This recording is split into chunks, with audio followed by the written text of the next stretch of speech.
6 de la mañana, 42 minutos. Oficial la salida del ministro de Hacienda, Diego Guevara, tercer capitán de la economía durante el gobierno Petro, quien anoche hizo pública su renuncia a través de su cuenta en X, tras menos de 2 meses de haberse posicionado en el cargo y tras 3 meses y medio desde que empezó a actuar como ministro encargado, tiempo al cabo del cual consolidó un recorte presupuestal por 28 billones de pesos en 2024, pasó tijera a 45 entidades del Estado, se le hundió la reforma tributaria en el Congreso. En diciembre del año pasado sacó un decreto de aplazamiento del presupuesto por 12 billones de pesos, expidió el decreto con los 3 impuestos de la conmoción interior para el Catatumbo, reconoció los errores de Hacienda en las proyecciones de recaudo tributario, modificó esos cálculos 2 veces en el plan financiero de este año, habló de mayores y más profundos recortes al presupuesto y hasta se comprometió a liberar recursos para el metro de la 80 en Medellín.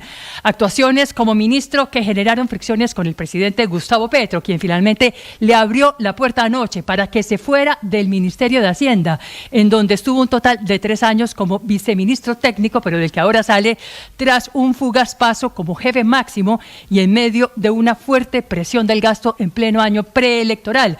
También en medio de durísimos cuestionamientos por un posible incumplimiento de la regla fiscal, de un descuadre en las cuentas públicas, con un déficit fiscal que estuvo en el 6.8% del PIB el año pasado, muy por encima de los proyectados, y claro, en medio de la desconfianza de Wall Street, de los bancos JP Morgan, Chase Manhattan, Morgan Stanley y hace unos días también de Fitch Ratings, una de las calificadoras más importantes del mundo, que cambió la perspectiva del país a negativa y abrió la puerta para una reducción en la calificación de la deuda soberana, a punto hoy de ser degradada por la cada vez más deteriorada situación de las finanzas públicas y en ausencia de un plan serio de austeridad.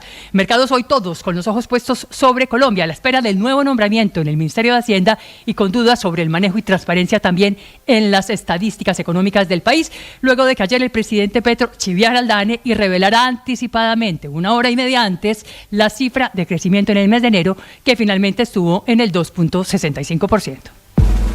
Camila Carvajal es periodista. Está en Mañanas Blue.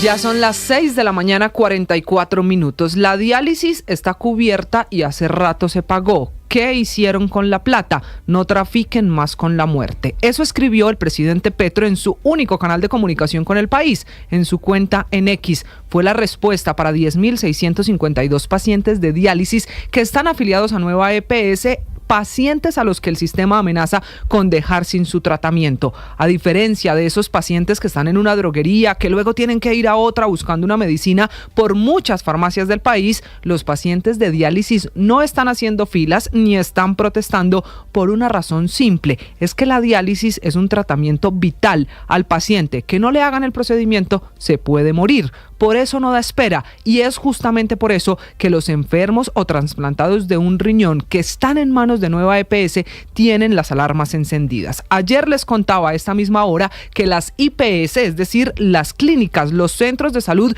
que atienden y hacen diálisis a los pacientes de Nueva EPS, estaban listos para suspender el servicio porque les deben 64.000 millones de pesos, una deuda que tiene un retraso de 180 días. Nueva EPS tiene por lo menos 3 grandes prestadores de ese servicio de diálisis. Uno alcanzó a suspender el servicio por un momento, pero los otros 2 soportaron la atención vital, y esta mañana por eso es que hay un pronunciamiento de Nueva EPS, que no es precisamente para anunciar que vaya a pagar la plata o que vaya a resolver esta amenaza de suspensión de los tratamientos de diálisis. En la misma línea del trino del presidente, el interventor de Nueva, Bernardo Camacho, dice que la EPS ha girado 259.000 millones de pesos desde que está intervenida y que con eso está garantizado el tratamiento. Lo que pasa es que esos son giros desde que está la intervención. El problema es la plata que se debe a hoy. De eso no hay todavía razón. María Camila Orozco es periodista. Está en Mañanas Blue.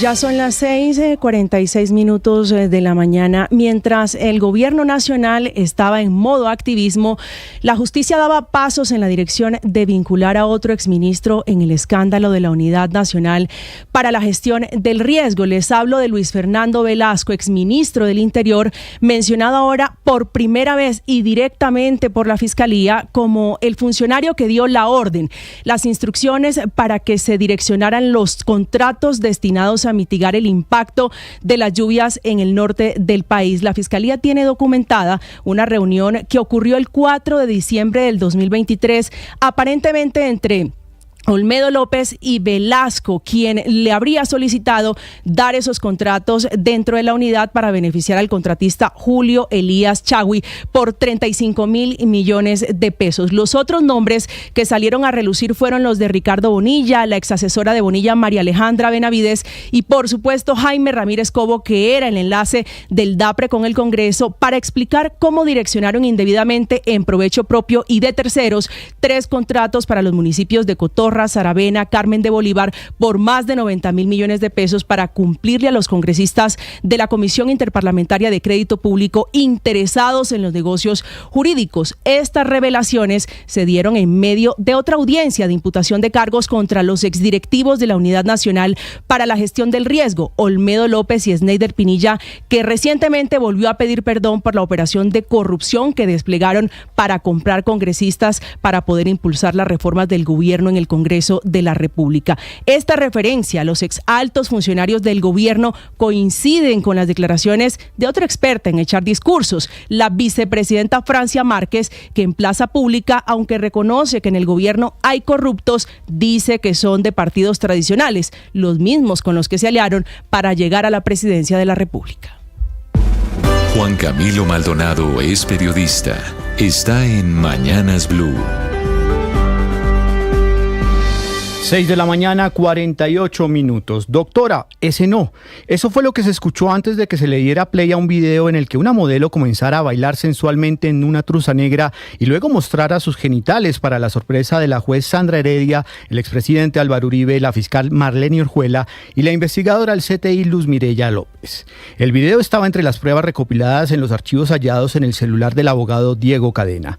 Ahora el Tribunal Superior de Bogotá admitió una tutela contra la juez Sandra Heredia, alegando la vulneración de derechos fundamentales de niños, niñas y adolescentes por la exposición de este video pornográfico.